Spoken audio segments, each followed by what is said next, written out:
La famille d'Ismaël Abdelkader veut savoir. Le corps du jeune homme originaire de Morhange et disparu 6 ans plus tôt fut découvert en 2012 dans le jardin d'un gendarme à la retraite.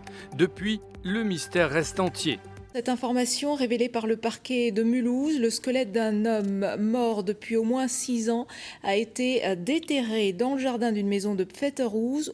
C'est en 2012 que le corps d'Ismaël, disparu depuis 6 ans, est retrouvé enterré dans un jardin. Le jeune homme qui participait alors à un anniversaire serait décédé d'une overdose. Son corps est ensuite caché sous un lit pendant plusieurs jours avant d'être enterré. Et pourtant, le propriétaire de la maison, un gendarme à la retraite, ne sera jamais entendu. Je pense qu'il a joué de ses relations pour justement enterrer à nouveau Ismaël comme ils l'ont fait en 2006. Donc oui, c'est important pour nous les médias.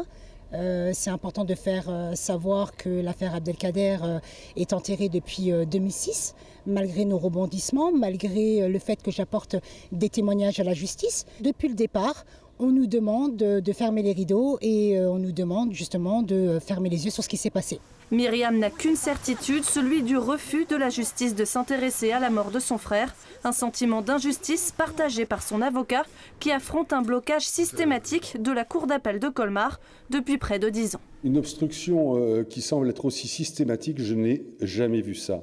Et une affaire aussi énigmatique à laquelle la justice semble vouloir totalement se désintéresser, je n'ai jamais vu ça non plus. L'un des principaux suspects aujourd'hui décédé a été placé en garde à vue et on lui a prescrit 6 canettes de 75 centilitres de météore tous les 4 heures pendant sa garde à vue. C'est des choses invraisemblables qu'on ne voit dans aucun dossier. Mais dans ce dossier-là, on n'est pas choqué de cela. Aujourd'hui, la famille Abdelkader attend la nomination d'un nouveau juge d'instruction qui acceptera enfin d'ouvrir le dossier.